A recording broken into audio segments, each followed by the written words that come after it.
You're listening to the Gabe Molina Podcast.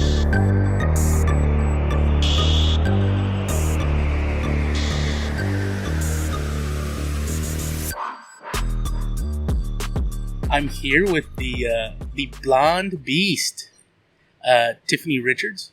Tiffany, nice to be here with you. I know we tried to get together a time before and just didn't pan out. So I'm super pumped to be here in Lonestar Lifting in San Antonio. You got a great gym here. Thank you. I'm excited to have you here. Lots of heavy equipment, which is pretty cool. So tell me a little bit about you. You said you're from Illinois originally, right? Yeah, I'm from near Chicago. It's about an hour west. It's called Rockford. Okay. I moved to San Antonio in December 2016. Okay. And loved it. People here are amazing. The state's awesome. What San got you Antonio's down awesome. here? I got divorced. Oh, okay. Yeah. Did you have friends down here or family? Or? My older cousin lived here. Her husband was in the Army. Okay. So I just wanted a fresh start and moved all 4 kids. Just starting over. Now I got to ask you a very important question when people come here from out of state. How did you cope with the heat? I loved it. Really? Yes. Oh, yes. I've been here my whole life and I can't stand it every year. It's ridiculous. Yeah, but no, it was like negative 13 when I moved here. Oh, okay. So we got here, it was about 65, and we were putting shorts and tank tops on, and everyone was looking at us like we're crazy. It's pretty ridiculous. It's funny because I tell my wife, it's like we have 2 springs, right? So we have the regular spring, and it gets super hot, and it just bakes everything. And then we never really have like a true winter. No. So it turns into like a second spring. So like in the fall, you'll start seeing things blooming again. Super weird, but the falls down here make it well worth it. But in the heat of the summer, allergies. Oh, you know what's funny is I didn't want to mention anything, but this morning I was just super clogged up. So I have a little cough drop in, and so I may be a little boogery this morning, but I'll try and cope with it. I sound horrible right now from all the rain, the mold. I saw you were lifting this morning on Instagram. Yeah. I was driving in and I saw you'd posted some stuff. So what were you guys working on this morning? We're doing some box pulls for deadlifts. Okay. It helps with the lockout at the top. Okay. So some of us struggle with the lockout, some of us struggle off the ground. For me, it's more at the top. Oh, okay. So that's how you focus on that is you've got them elevated, and so when you're pulling, you're just focusing on locking out at the top. Yep. Okay. It's funny because I see different workouts, and I'm not the most knowledgeable. You can physically look at me and tell that I'm not the most knowledgeable guy in fitness, but so I see people doing different things. I see people using like resistance bands and stuff, and I guess that's to help get the weight off the ground or something, and then it gets heavier as you get higher. The resistance bands, especially with the deadlifts, that's more to help build up your strength off the ground. Okay. So it's harder coming off the ground with it. Okay. And so let me ask you this: when you got here from Illinois, now I gotta say this because people annoy me. It's Illinois, not Illinois. Yes. So Mexicans are terrible at that. We like to say the S all the time. No, everybody outside of Illinois, pretty much. Well, when you got down here, were you always a power lifter, or was it something that you started training for down here? Yeah, I started down here. I didn't even know what powerlifting was before I moved here. Yes. Up north, it's not prevalent like it is down here. Okay.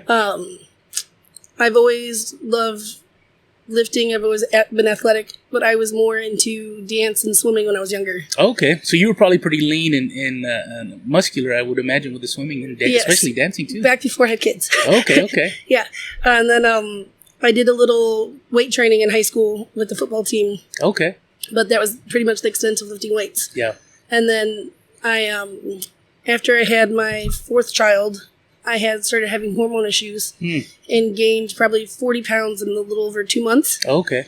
And there was barely anything I could do to do. It wasn't the eating. It wasn't nothing. It was literally hormones. Oh, gotcha. And when I moved down here, I started going to Planet Fitness because I didn't know anything about lifting weights, didn't know anything. I just knew I needed to start getting active again. Yeah. And one thing about Planet Fitness, I think that they do a real good job at is they have a lot of different equipment. Yeah. And when you're not familiar with free weights, it's good to be able to go, okay, this is a machine and this moves this and this is the only way. It's not as intimidating. Right. And it's like, this is the only way I can make this movement on this machine. And it really helps. So it does serve It's a purpose. good start. I mean, I'm not huge fan of Planet Fitness now. Yeah. But it's a good start. It's better than sitting on the couch. Yeah. And that's kind of what I've been doing. So. Well, no, my gym's always open. I kind of was huge in the kettlebells for a while, and I'd gotten away from it. So I'm starting to get back into kettlebells, and I have this. I sit at the desk, and we were talking about Tim earlier, and Tim's always Tim's thing is just be consistent. Be consistent. It doesn't matter what you do. As long as you're getting up, moving, it's better than sitting on the couch. Yeah, and so I'm trying to. I have such a sedentary job, so sitting all day, literally. I get up, sit in the truck, go to work. I sit at work. It benefits my employer to sit at that desk all friggin' long without getting nothing moving. So I had this little rod built, and I put resistance bands on it. So every now and then I'll take a break. I'll go outside. I'll do some like waist turns and some resistance band stuff. And then I've slowly started getting back into kettlebells, but the kettlebells that I have are way too heavy. I have a light one, but they're way too heavy. So I need to slowly get into that. And then I'd seen some workouts with what do they call it? The Bulgarian bag or something? It's just a big U-shaped leather bag. Yes. And so the movements that I've seen people doing with them, there's a lot of waist twisting. And I think that's what I need. So don't tell my wife, but I spent $300 on one from Amazon the other day, so it should be here next week. So.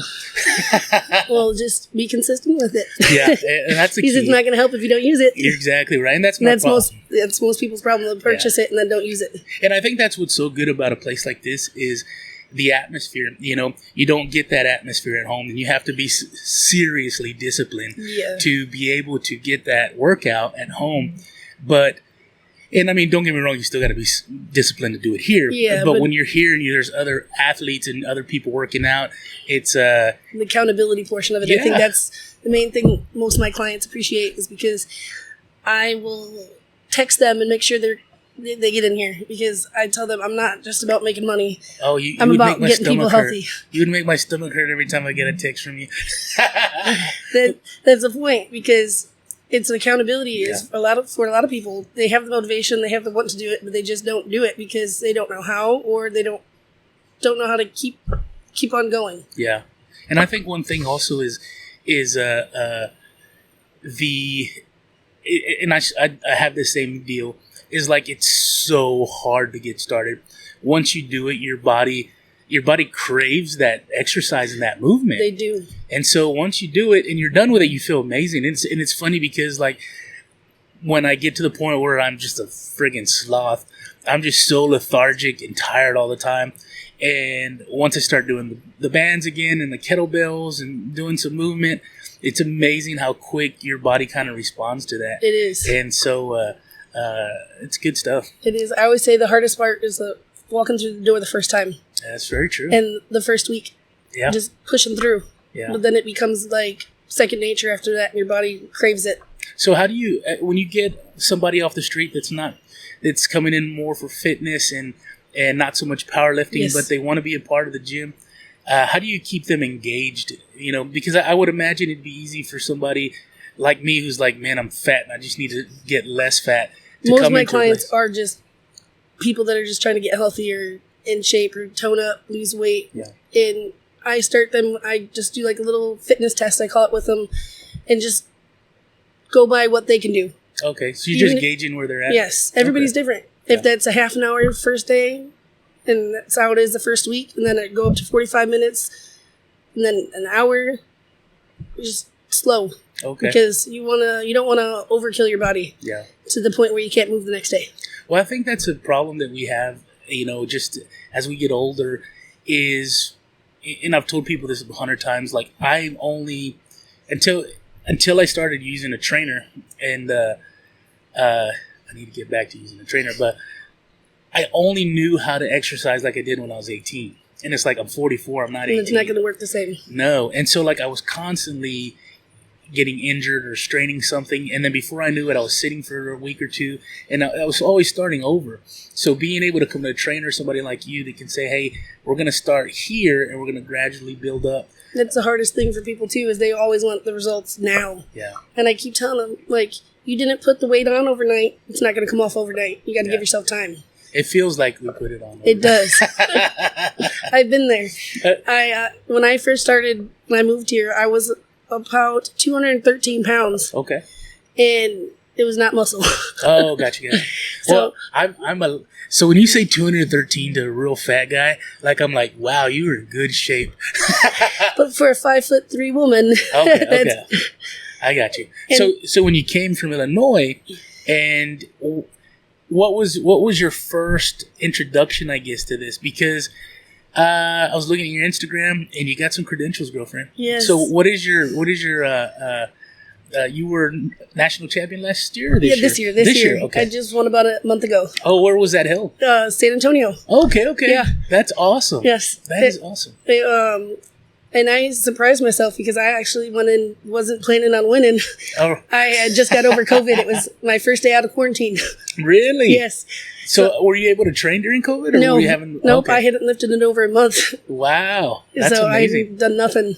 That is and amazing. went in and thought, I was like, okay, well, we'll just see where I'm at. I'm just going to go since I made it. And I won. Was that the one over by the airport, I guess? No, it was downtown. It was held at the Grand Hyatt downtown on the Riverwalk. That is awesome. Yeah. Well, congratulations. Thank you. So from your, I guess you said you've been here 2 years? No, I moved here in 2016. 2016. So about almost 6 years. Okay, so in 6 years, you're a national champion. Yeah. So what was that progression like? So I started lifting in June of 2017. Okay. And the first month it was more, I would say like HIIT training. It wasn't really too heavy. It was more aesthetics. Okay. I was just trying to lose weight. Yeah. And I would see these girls coming in the gym and they were just strong.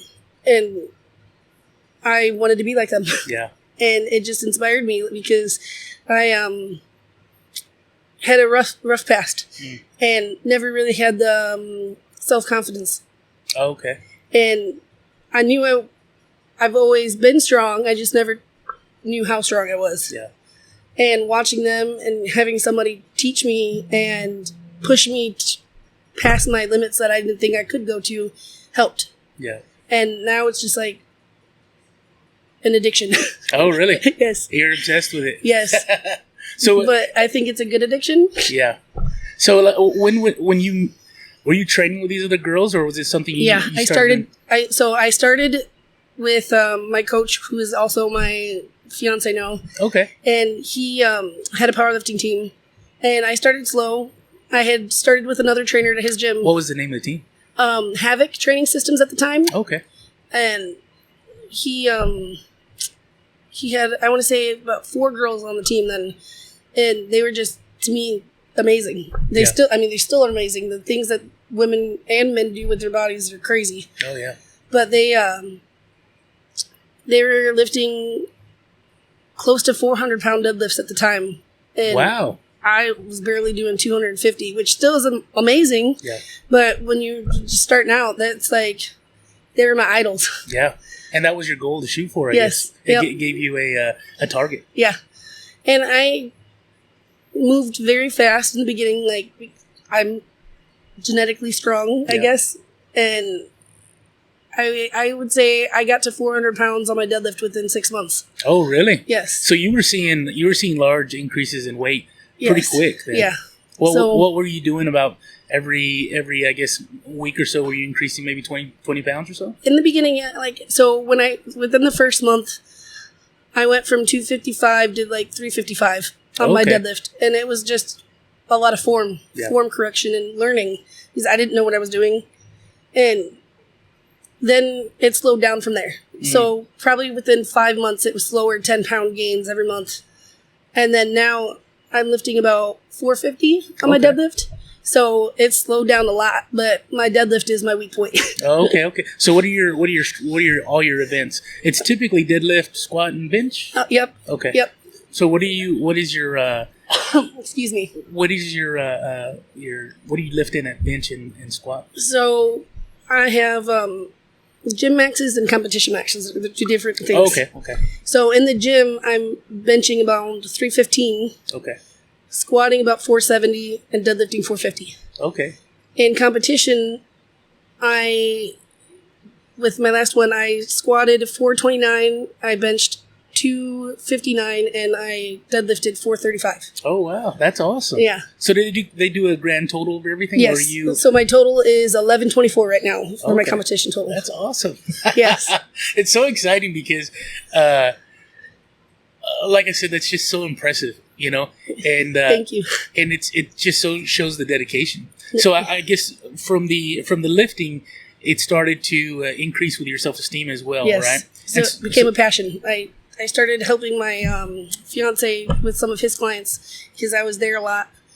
And I was going to nursing school at the time. Oh, okay. And I just finally found something I enjoyed doing and had a passion for. Yeah. And before, when I was going to nursing school, that had been my goal for years. Because that was just, I guess, the only thing I had back then that I held on to. So I didn't ever want to quit. Yeah. That's what I never gave up on. When I got here, it was hard at first because in my mind, I was nothing without a degree. Mm.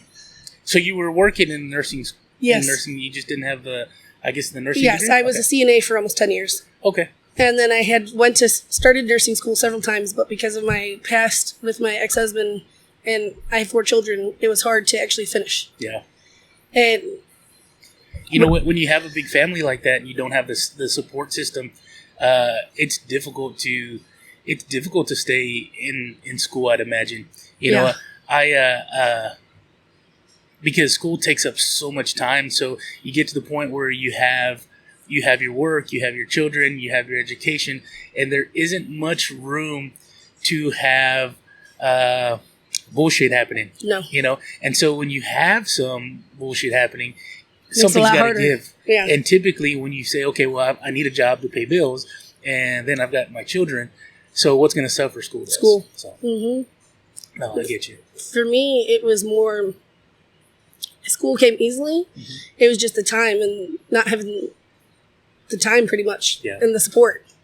So when I moved here, I went back to school and I started at Galen. Okay. And I was doing well. That's not where my heart was. Yeah.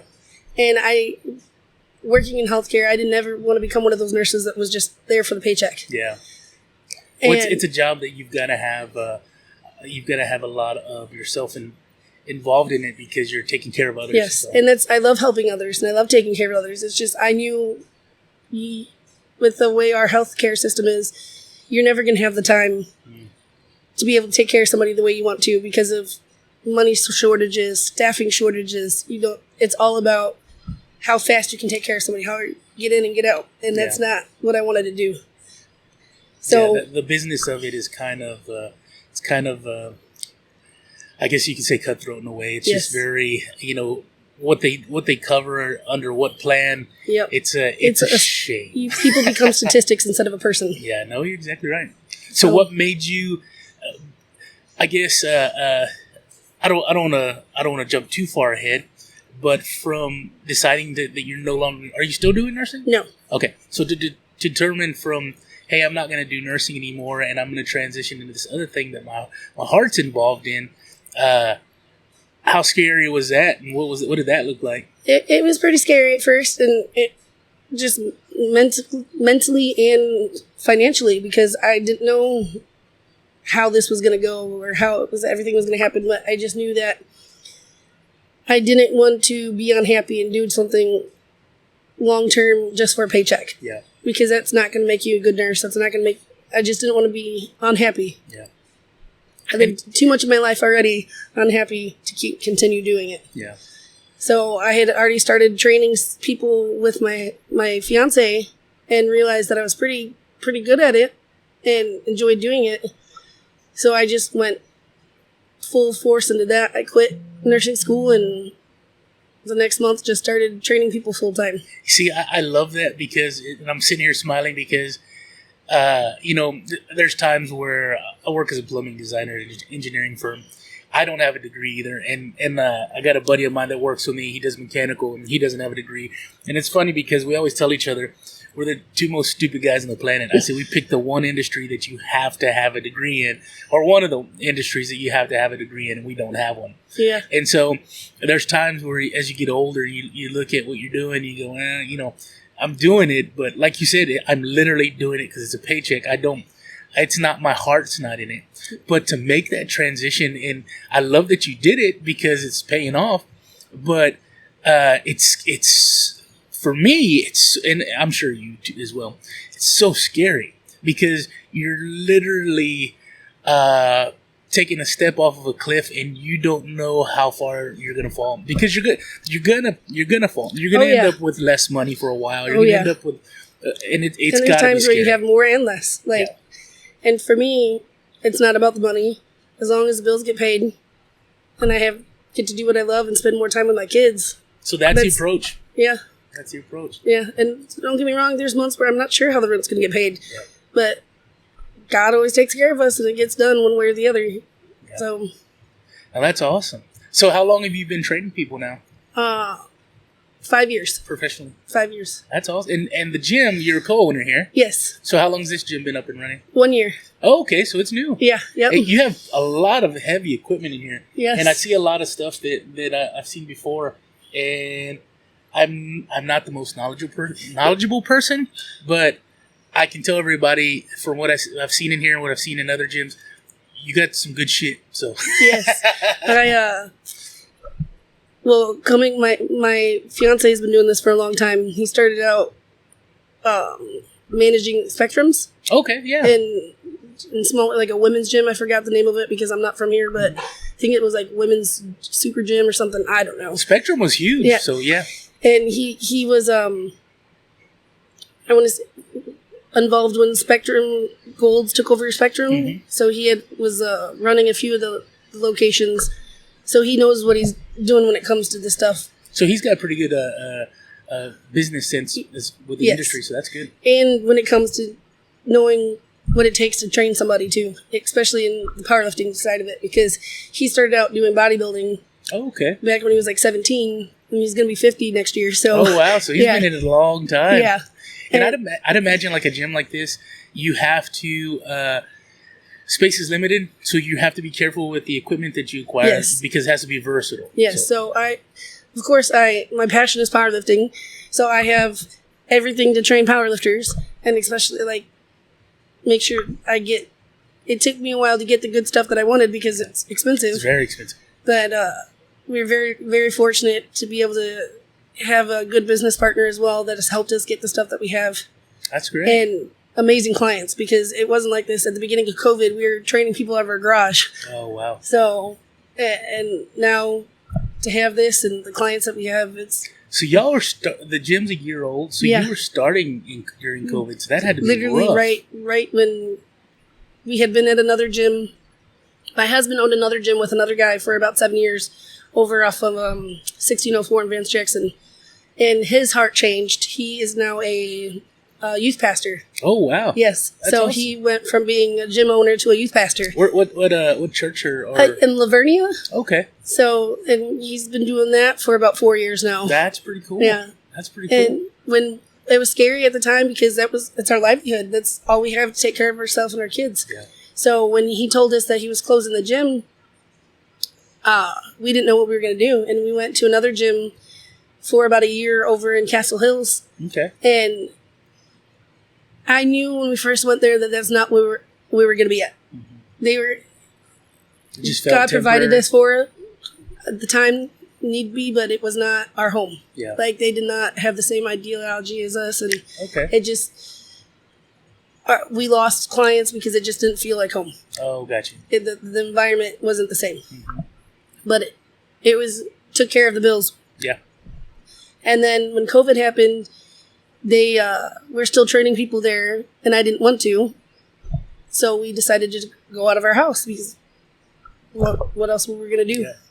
And then our business partner, now we met him at the beginning of COVID, and he is a state trooper, but he buys and sells gym equipment on the side. So I was buying gym equipment from him for our garage, and him and my husband grew up in the same area and just hit it off. It's amazing how God makes connections for you, and sometimes it feels like he makes those connections just at the right time. He does.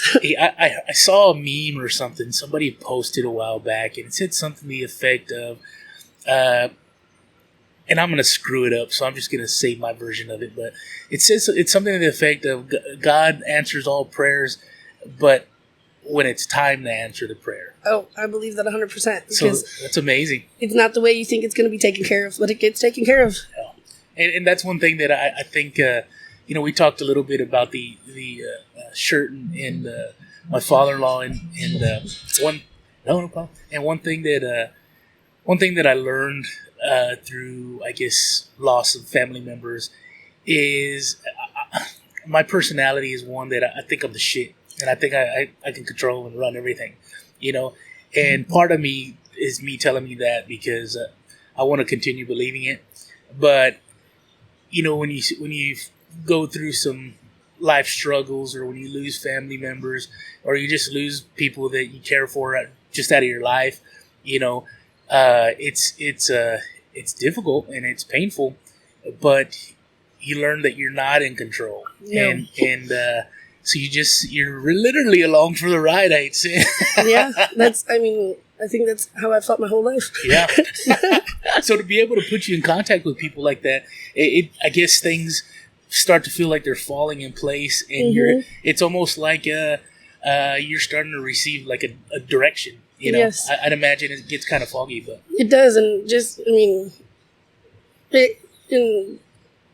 just as you think things go right, there's just as much that goes wrong. But sure. You just got to keep going. So, yeah. So let me ask you this: what was your first competition like, and what did that feel like? Did you have a lot of anxiety going into that, or were you pretty confident by that time? I was pretty confident, but think I'm better than I am sometimes. I do too, so I'm with you, girlfriend. And I got second my first competition. That's pretty good. But I got in my own head, and I started looking at the girl that I was competing against at first, and was worried about her numbers more than my own. Ah, gotcha. So I actually have 2 bulging discs in my lower back. Oh, okay. So when I first started, I had a lot of lower back issues, and squats were really difficult for me. And I was paying more attention to her than myself, so during my first lift, I ended up locking my back up. Oh, wow. So my numbers weren't as good as I was hoping because I wasn't paying attention and wasn't being careful. Yeah. So now I'm very all about form, and I don't care. Of course I want to win, but when I go into competition, it's more for myself. Yeah. And meeting my own numbers than worrying about who else I'm going competing against. So is that just a mindset that you had to change? Because, most I guess, team sports or just sports in general, and powerlifting, I would imagine, isn't any different. You're looking at who you're competing against, and so you're focused on them, when it sounds like you had to get to the point where you're more focused on what you were doing, and being less concerned. I think it's in our nature to kind of say, okay, well, I'm competing against Tiffany. What do her numbers look like? And so what do I know I'm capable of?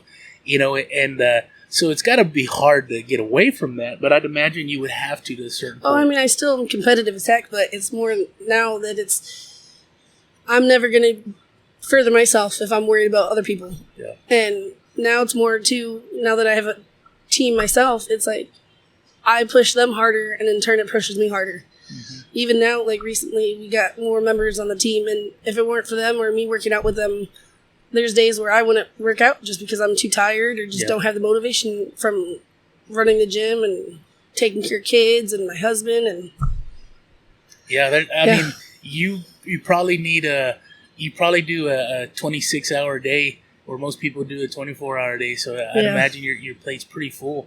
But that's cool that. But I'm grateful for it because not everybody is able to do that. Sure. But I guess it's huge for your clients to also kind of realize that, you're training them and you're part of a team and you're basically the leader, but at the same time they are motivating the leader. So that's huge because it just reciprocates. Because we are a small gym, it becomes more like family. Yeah. And it's like a little community. Yeah. Don't get me wrong, you have people that come and go, you always get that, but there's the main, like the foundation that's been here and here to stay. And I think that's one thing that I see from time to time at other places is y'all. I say y'all because it's an industry that your hearts are in and that you're making a livelihood out of. But I guess there's that connection that people make when they struggle together, and training and powerlifting, and there's a struggle there. It is. And That's cool. I joke too that it's more like we're not just trainers, we're therapists as well, because this is a form of therapy. Most of us have gone through things or go through things still, but this is our way of dealing with it and staying sane. Do you ever find yourself sharing stories with, or them sharing stories with you to where you are talking through things? Because like you said, you're building a camaraderie there, and it's family. So being able to have that outlet, and it's got to be real beneficial to everybody. Oh yeah, it is. And sometimes this is people's only place to go sometimes, and I like it that way, that I like being able to be there for people and help people. I find it more like, I joke that it's preventative care now instead of nursing. It's preventative care. I was thinking that when you were talking earlier, how you transitioned from nursing to this, it's kind of like, okay, well, you're no longer taking care of people when they're sick. You're taking care of them before they get sick. Or they are sick and recovering. I mean, I have lots of clients, a wide range of clients now that are, whether they've recovered just from cancer and they're building themselves back up, or they're here to lose weight so their diabetes, get rid of it, or heart disease, there's tons of different things. So they're not having to take medication every day. And I still feel like it is healthcare related. Yeah. It's just a different approach now. Even with the COVID thing, it was, now that we're, I guess, a year and some change out from it, the initial I guess thought process was to stay locked in your house and not do anything. But that's not healthy either. That's not healthy either. But I guess when people hear that from elected officials and they think that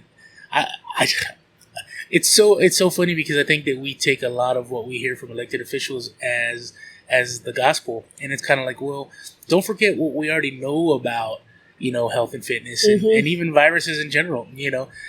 So to be able, and I bet it had to be crazy to even, some places, to continue running a business, but for you to even start one in that time. Yeah, it was scary, but I think we did well, and we're still doing well. And it's, don't get me wrong, it's serious. My husband, he's not here right now because we got COVID about a month and a half ago, and he's still dealing with complications from it. Yeah. And so it's serious, but at the same time, like you said, it's just like any other virus. It's just like the flu. You don't know where you're going to get it from or how you're going to get it. Yeah, so you can't let it continue from hindering living your life, because otherwise you're not really living. Yeah. One thing that I will say is kind of so strange about it is it affects people so differently. Like you said, your husband's still going through some complications from it. There's some people that, 5 days and everything's... That was me. I was over it in 5 days, which I have asthma, so I thought I was going to get hit hard. Yeah. Where he had no issues, and now he's having kidney problems. Oh, really? And he was healthy as an ox before, and now...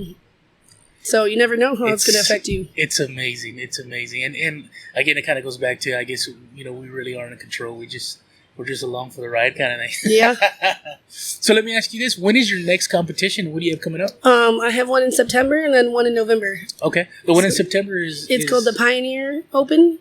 It's here in Texas. It's in Coleman. Okay. And it's, it's about 50 people. But it's pretty big meet. I'm excited for it. I'm looking forward to it. Are you doing all 3 lifts? Yes. Okay. Yep. And that one's in September? Yes. And then the one September 11th, actually. September 11th. And then the one in November? No, the one in November is actually called the IPL North American Championships. Okay. Where's that being held? That one's going to be in Houston. Oh, very cool. Yeah. All 3 lifts again? Yep. How many competitors typically show up? It just depends on the size of the meet. The one I did in the last one at Nationals, there's 150 just females. Wow. Yeah. And that's amazing. The one in Houston is going to be also a big one because it's a national level meet. So yeah. So you're still probably looking at it around 100, 200 people. Oh, yeah. Possibly. Yep. That's pretty crazy. Yep. So what kind of day is it like when you go into a huge competition like that? Do you have your set times or? No, you don't know how long it's going to take. There's been meets where this last one, we were there until almost 8:30 p.m. where we got there at 7 a.m. Wow. So what do you do? I guess typically, when you're competing for a championship like that, you want to. The goal, I would imagine, is to always show up like at peak performance, ready to go. So, how do you show up in the morning at peak performance and then keep your body, I guess, ready to go all day long? It's, I guess, because we train for it. Mm-hmm. It's the training that leads up to it, and it's just. I think the adrenaline has a big during the competition too helps. Yeah. Otherwise, but by the end of it, you're drained. Like, do you have to? I guess, do you have to eat a certain way throughout the day? Yes, like a lot of protein. Okay. But during the competition, you also have carbs, sugar, even. So it's everybody's a little different too. So what they eat to get them through it might be different than what I eat. Yeah. So. And I just things that I've watched and seen. That stuff can't be cheap. Oh no! Eating healthy is a lot more expensive than it is to eat. Oh, definitely. Eat fast food. Yeah. No, you're exactly right. So, is there a way that do you have sponsors, or can people sponsor you? Yes, How does that you can work? get sponsors. I don't have any right now, so but if anybody wants to, I'm open. Tiffany Richards at Lonestar Lifting. Yes. It's a very competitive sport, and there's a lot of people out there. So there's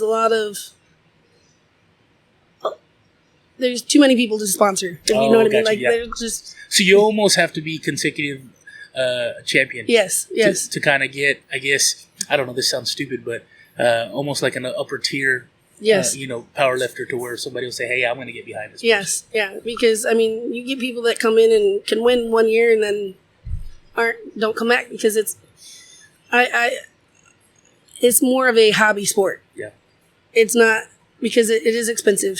And most of us that do powerlifting, I'd say we're working class people. Yeah, no, definitely. And so when you can't afford it, it becomes hard. Yeah, so, that's got to be tough to kind of stay in top shape and be a top competitor, while doing 2,000 other things. Yes, it is, and there's days where you have to ask yourself: is this what I want to keep doing? Do I want to push myself to work out, or do I want to go home and sleep? Yeah.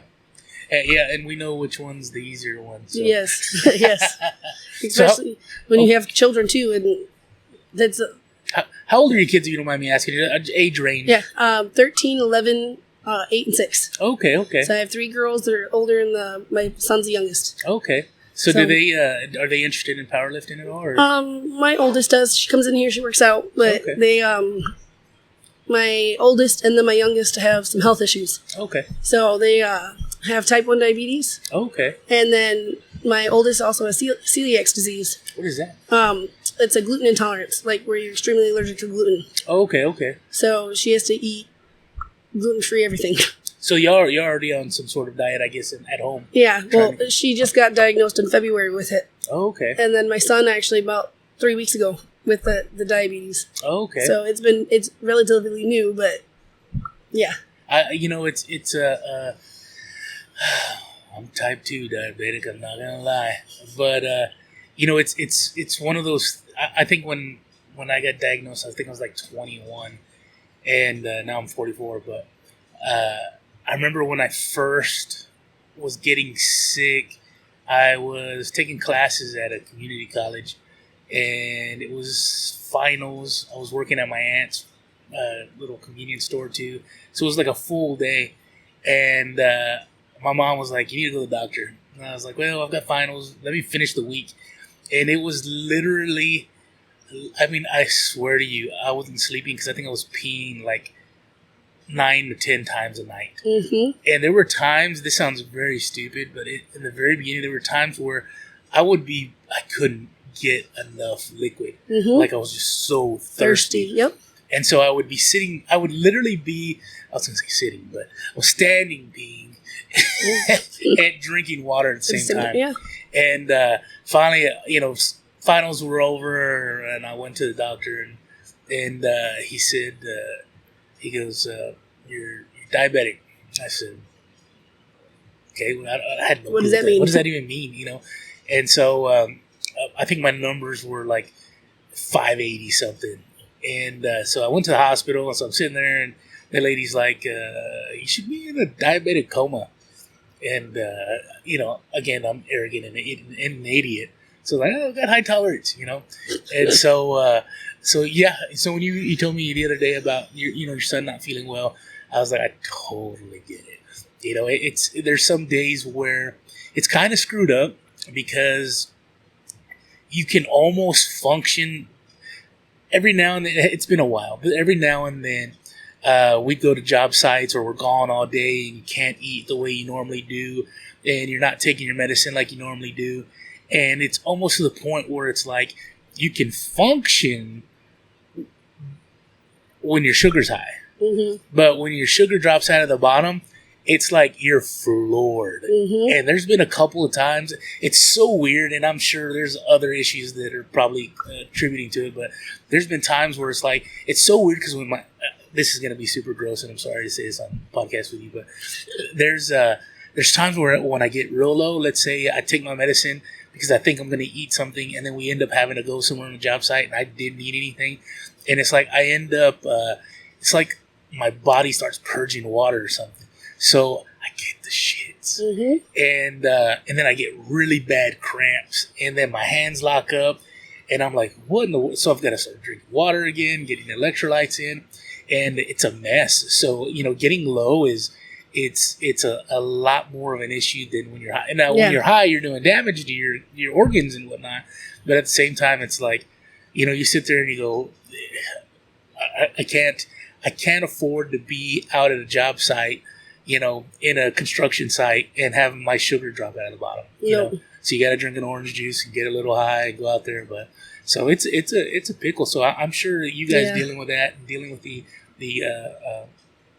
other issues, and having a certain diet is probably huge, and it probably helps that you're a competitor too. Yeah, so. it does, and because I try to make myself eat healthier with her as well, so she doesn't feel left out either. Because does the whole it's hard. family do it? Yeah, pretty much. Okay. Like when we're not home, I might steal more carbs than normal. But yeah. Well, but I think that you leading by example like that is huge for them. Because it's different when a kid has a illness younger and they're going through it by themselves. Just because they feel like they're left out, they're like the only one, and it's hard. Do they get to go with you to competitions? I let my oldest come with. Okay. But the other ones, it's a long day. It's a long day, and they're too. My youngest, he also has ADHD, so he would not sit still the whole time. Yeah. So are these typically in like a large hall, or? It just depends. Some of them, like the larger ones, they're at like hotels or convention centers, but there's smaller ones when I first started that would be in gyms like this. Yeah. So like we held one here in February, and there's probably 100 people in this tiny area because there's 50 competitors, and you got to think a coach with each competitor. There's got to be a lot of energy, though. It's got to be exciting. Oh yeah, I love it. I love it. The atmosphere, the atmosphere has to be super energetic. So I bet it's pretty impressive to be in this area when that's something like that's going on. It is, and just watching people and their strengths and the things that we can do that you don't think you can do, it's amazing. Yeah, so that's pretty cool. When do y'all do them? Do y'all do them annually? I guess this is your first year opening, but is that something y'all going to continue? That's what I'm hoping to. I'm hoping to be able to hold one here at least once a year. And what did you call it? This last one? The last one, it was called the. Oh man, I'm so tired right now that I can't even think. I want to say it was the Lonestar Open. Okay. Yeah. And when do y'all typically, if you're going to try and have another one, what time of year is this? Whenever we have time. I got you. So there's not like an off season or something? No, it just depends because you have competitions at all times of the year. So you guys are just constantly training for competitions. There's not a season where they have like the national ones or anything like that. The nationals are normally held like in the middle towards the end of the year. Okay. But you got to qualify. Yeah. So you got to compete to make it to nationals. So let me ask you that. So when you won national, that was, you said, this year. Yes. So walk me through that. What was your build up to that like? As far as hitting, I guess, other events and qualifying for that, first of all. So this year, for me, before I won nationals, was not my best year lifting. I had my back flared back up in April when I competed, and I didn't even actually get to finish the meet, but I qualified back in December at a meet, so I'd already made it. I just wanted to compete to get my numbers higher. Sure. So going into this meet, I was just more, especially after getting over COVID, I just wanted to go to compete at nationals and say I was there. Nationals was last month, right? Yes. I'm trying to do math in my head. So in April, you hurt your back again. So that's April, May, June. So like 2.5 months. Yes. Is when you. How long did it take for you to get through that back injury? Probably about a month and a half, 2 months, where I wasn't able to lift really at all. I was just doing lightweight and just like recovery work. Okay. So I had probably the month before I got COVID, I just started lifting heavy again and was able to train again.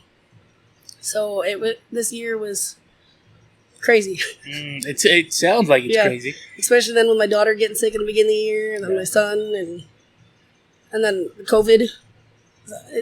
It's been nuts.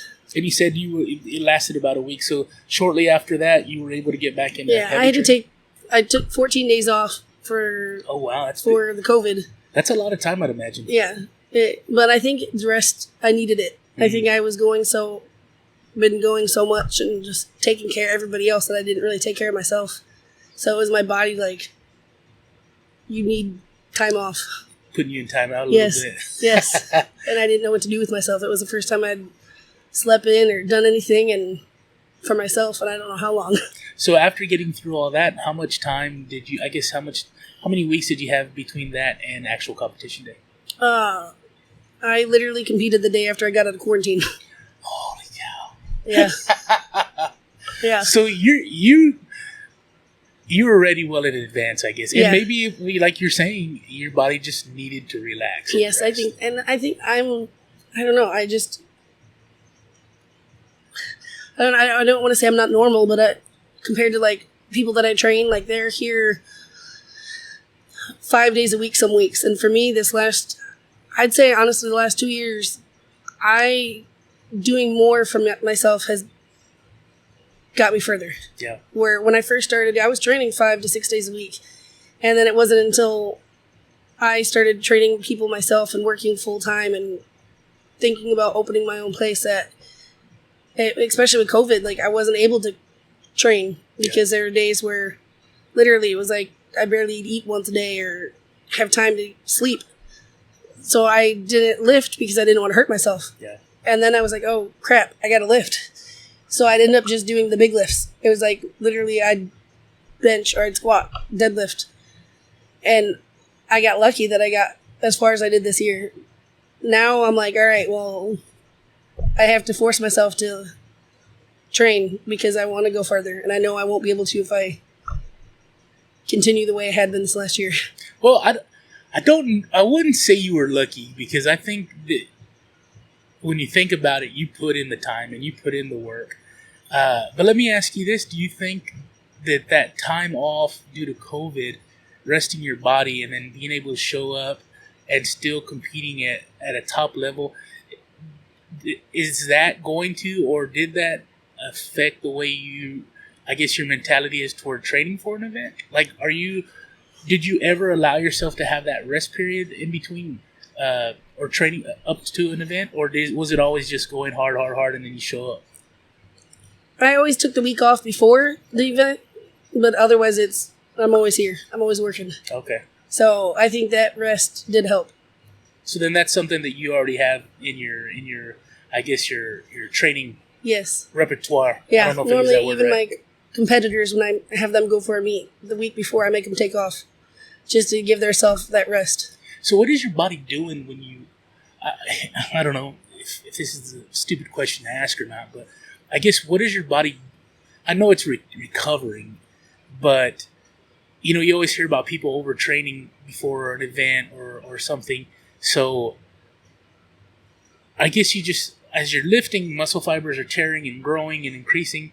And so I guess having that relaxed time is allowing that body to heal and that muscle to heal. Mm-hmm. And then, but to be able to take a week off before and then come in and lift those heavy weights like that, I'm just thinking through it. I'm like, geez, there's a lot going on internally. Yeah, there is, and I think that it's not like someone just goes in and is lifting though and just goes and does that. They train for that. Yeah. It's not like I have somebody walk in the gym and say you just came in today. I wouldn't be like, okay, well, you're going to go compete next weekend. Yeah. You actually have to train for it and train your body to be able to do that. Gotcha. So it takes time. And I will say, I think you are different. You said, I don't know if I'm different, but I was thinking, you are different. I really do believe that we're all, we're not all built equally. I think that I've known some guys that don't do anything in the gym. And they show up and they lift more than everybody else. Mm-hmm. Growing up, we used to, mostly lifting was in school and whatnot. But we didn't have anybody teaching us how to do anything. It was more of, hey, we're lifting for an hour, go lift. Yeah. Nobody told you how to do it. There was no form. And everybody threw as much weight on there, and they didn't know what they were doing, and half the people couldn't make their lifts. But we still had people that, and even now, as I get older, I pay more attention. I'm kind of watch people more and pay attention to what's going on with them. But there's people that it's a constant, I guess, battle to get to where they want to be at peak performance. And there's some people that just throw weight on the bar and just pick it up. Yes. You may be one of those people. Yeah. So I think it's a combination of both. Because you can have somebody that's got all the natural ability, and then have somebody else that wants to be that ability and works hard for it, and that person can surpass the person that has it naturally because they don't put the time and effort in. At some point, they'll plateau. I'd yes. imagine. So I think it's got a combination of both. Just having that natural gift, but also putting the time in to be able to better that gift. Yeah. Because you got to look at football players or basketball players, any athlete that is at an elite level. Yes, naturally they have a gift, but they have to work hard to maintain that gift and get it further. Because if you don't, there's always going to be somebody who wants it more. There's always somebody in curtail. There's always somebody looking to take your spot. Yep. Well, Tiffany, I think we're pushing about an hour, so I'd love for you to tell everybody where they can find you and social media and your gym location. Let everybody know where you're at. Yeah. We're on De Zavala and Babcock over near I-10, and we're Lonestar Lifting, and then on Instagram is Lonestar Lifting SA and Blonde Beast SA. Follow Blonde Beast SA and Lonestar Lifting SA. She's worth following. And your next competition, September 11th? September 11th. And then November 9th, I think it is. One's in San Antonio, one's in Houston? No, Coleman, which is up near Dallas, and then one's in Houston. Gotcha. Yep. And then what else? I don't know yet. You had a GoFundMe, right? I thought I saw something. So I qualified for the Olympia, which is a pro level. What is that? You didn't tell me about that. It's So it's a huge bodybuilding and powerlifting show. Okay. But it's only, you have to have an elite level score to get into it, and they only have 30 benchers, 30 deadlift, and then there's different levels of lifting, like single ply and like classic raw, where you wrap your knees or you're in sleeves. Okay. I qualified for bench. Okay. And I was going to go, but with my son getting sick, and then the gym flooded too this week. Oh. So. When was the event? October 11th. Okay. So. Are you still going to try and make it? I'm focusing on the North American Championships now, just putting up my effort into there, just because the other one's in Florida. Oh, gotcha. And just with the health issues of my kids, I just don't want to leave them either. Oh, I get you. That makes total sense. Yeah. Well, good. Well, I'm excited for you. Thank you. I'm excited. I'm glad that I finally got to meet you. I know. And I'm looking forward to your accomplishments. I'm sure you're going to do great. So really appreciate your time. And I hope that people come and follow you on Instagram. Thank you. And I wish you the best. I think you're going to do great. Thank you. And if anybody wants to come check out the gym, I'm here all the time. Give the address one more time. It's 6563 Babcock. And it's Lonestar Lifting. Lonestar Lifting, yep. Thank you, Tiffany. Thank you. Thanks for everybody for listening.